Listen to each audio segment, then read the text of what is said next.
Pada hari Senin 8 November 2021 bertempat di Balai Desa Jerucu Besar diadakan penyampaian visi dan misi calon kepala desa Jerucu Besar dalam Pilkades tahun 2021 yang dibuka oleh Ketua Panitia Jemain SPD. Dalam sambutannya Ketua Panitia menyampaikan tata tertib calon kepala desa dalam penyampaian visi dan misi.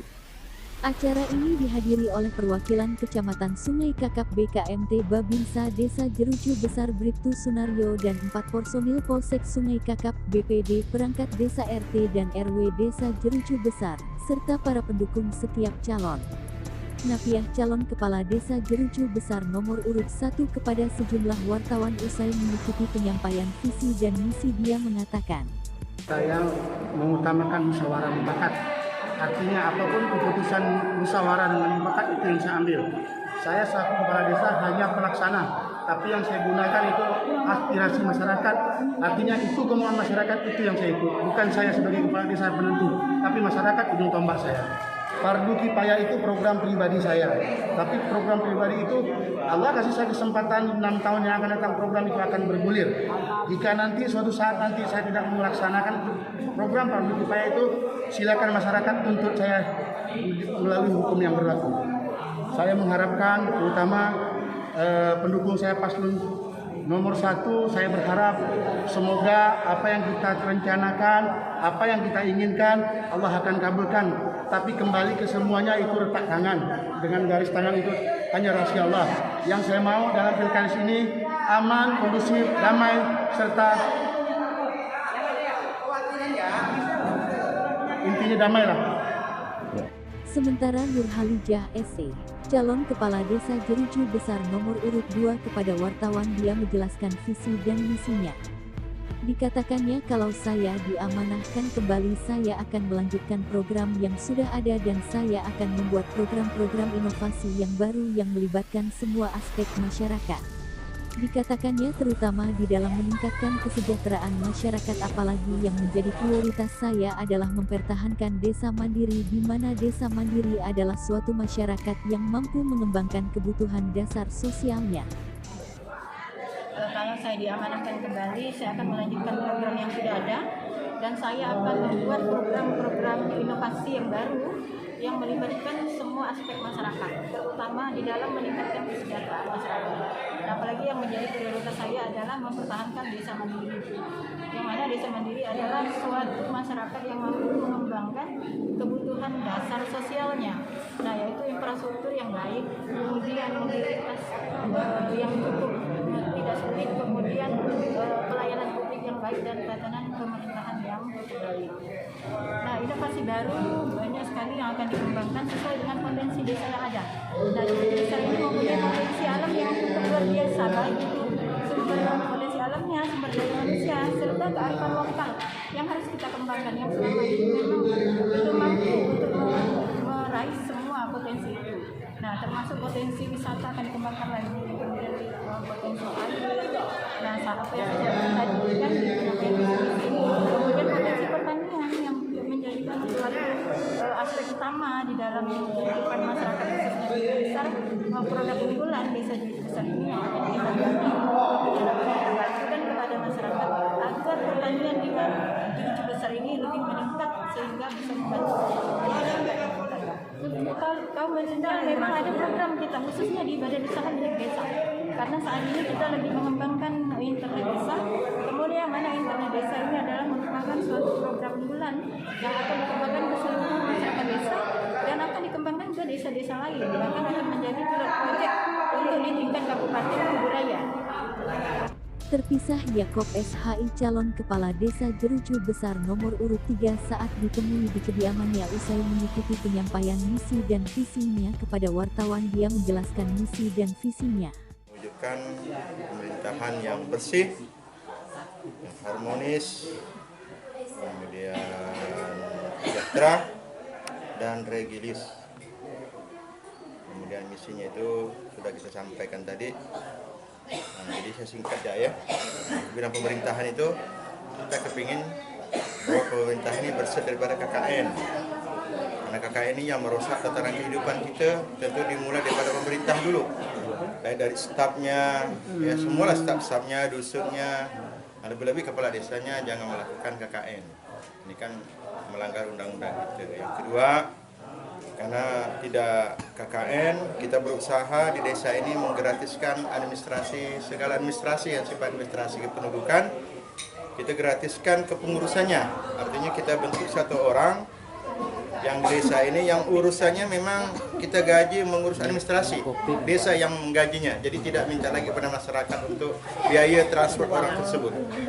Kemudian kita gratiskan induk daripada keluhan masyarakat itu adalah tentang tanda tangan surat tanah. Jadi sifat di sini kepala desa yang menandatangani surat tanah itu yang kita gratiskan. Nah, itu saja ya polanya. Kemudian hal lain bidang harmonis, kita kepingin masyarakat kita ini semua lembaga-lembaga yang ada di desa besar kita berikan tupoksinya masing-masing.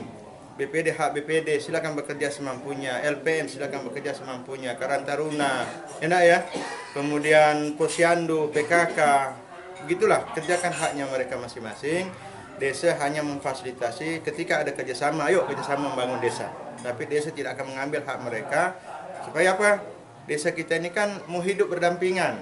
Masyarakat kita mau senang melihat antar lembaga di desa itu tidak cek-cekan, tidak cecok-cekcok bahasanya. Senang.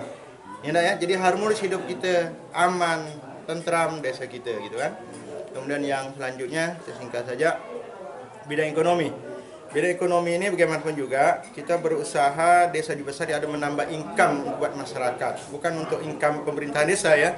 Income untuk pendapatan masyarakat yang selama ini memang masyarakat kita ini kerjanya pas-pasan. Kita buat program yang pertama itu kita akan membuat wisata ekonomi dan kuliner di komplek pasar desa Ju Besar, karena selama ini kompleks Ju Besar tidak pernah terbangun.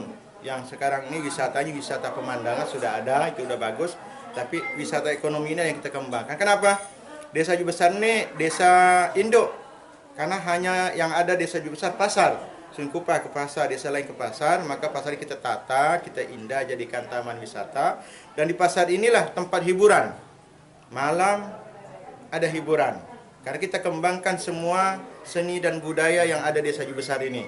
Biar tampil pada waktu malam seperti zaman dulu bioskop itu. Bioskop kalau malam minggu malam Kamis walaupun tidak ada film orang ramai datang. Beginilah juga kita akan datang nih. Potensi yang ada kita kembangkan kearifan lokal. Siangnya juga sama. Siangnya ya sampah lomba kita kembangkan.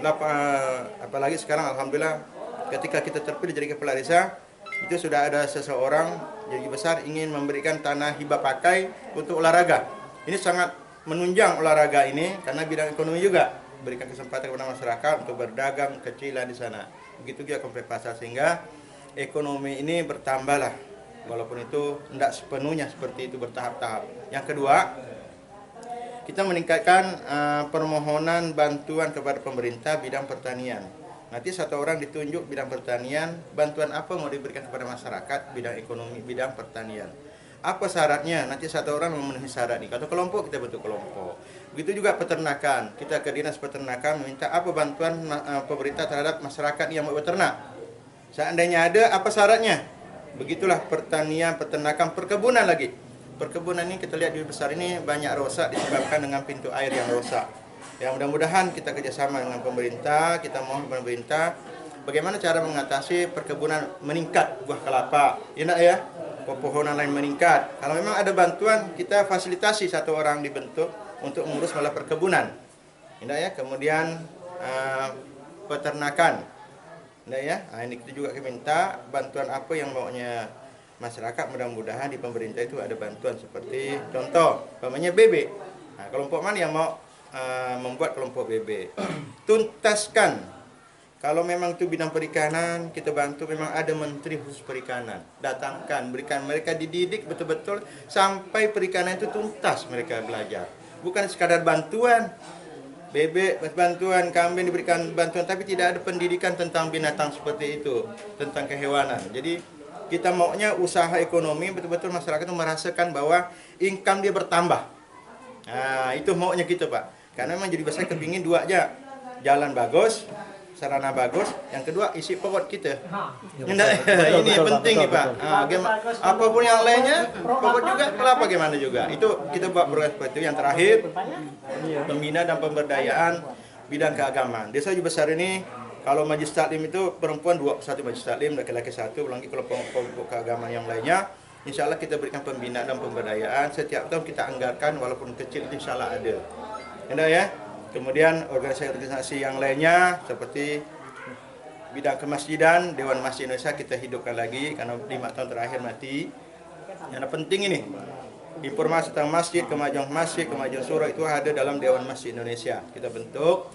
Kemudian selain itu sunat massal, 5 tahun terakhir tidak ada sunat massal. Insya Allah kedepannya kita bersama dengan PT Arsikon Group, Taman Wisata Rekreasi Juru Besar, karena dulu 7 tahun berturut saya koordinatornya.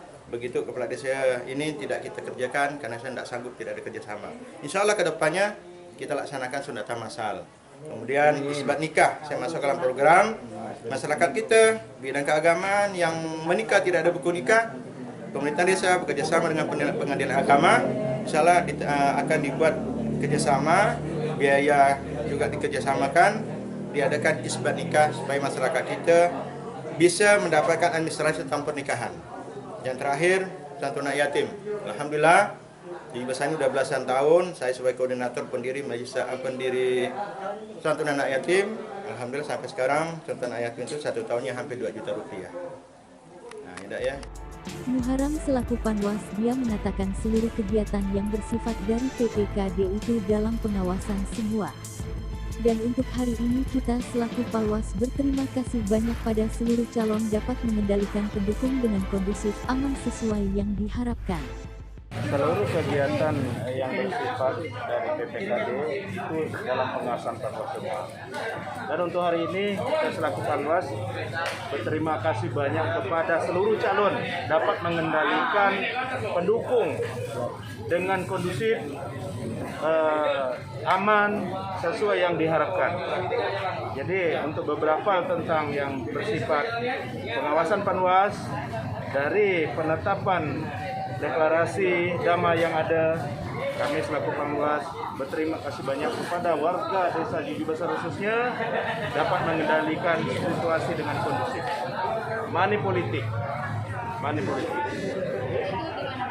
Jika ternyata ada Intinya kita selesai proses, artinya Panwas sudah dilatih dan terlatih dari BIMTEK, dari kabupaten maupun kecamatan. Bila mana ada beberapa pelanggaran yang bersifat merugikan para pihak, kita sesuai prosedur akan menerima laporan sesuai dengan aturan yang berlaku, kita proses. Jika dalam penyelesaian itu dapat kita selesaikan secara internal di desa, itu kita selesaikan. Tapi kalau tidak tercapai itu, kita serahkan ke pihak kabupaten. Di situ sudah jelas 1-4. Jadi teguran secara lisan, kedua itu teguran secara tertulis, kedua lisan tertulis ketika adanya pemberhentian atau tidak diikutsertakan dalam pemilihan kepala desa. Terpilih ini adalah putra dan putri terbaik Desa Jeruju Besar ke depannya. Sementara Ketua PPKD Jemain SPD saat dikonfirmasi sejumlah wartawan dia menjelaskan hari ini adalah tahapan demi tahapan yang kami lalui. Hari ini adalah tahapan yang beberapa tahapan yang kami lalui, yaitu tahapan penyampaian visi misi, di mana visi dan misi ini memang sudah diatur dalam Perda. Dikatakannya di mana visi misi ini tidak boleh dihilangkan oleh calon kandidat yang akan nanti berkompetensi pada tanggal 17 November tahun 2021 nanti. Hari ini adalah tahapan demi tahapan yang kami lalui. Hari ini adalah tahapan yang beberapa tahapan yang kami lalui, yaitu tahapan penyampaian visi dan misi, di mana visi dan misi ini memang sudah diatur dalam Perda, di mana visi misi ini tidak boleh dihilangkan oleh oleh para calon kandidat yang akan nanti berkompetisi pada tanggal 17 November. Harapan kami dari panitia yaitu supaya pelaksanaan pilkada ini bisa berjalan sukses, lancar, aman. Memang di dalam itu kami sudah memasang di kantor desa, di titik-titik pemerintahan desa. Kami sudah membuat pamflet yang kecil juga, yang sudah kami masukkan, dibuat di setiap titik-titik kami buat, sudah dibuat. Kalimantan Barat Media Kalbar mengabarkan.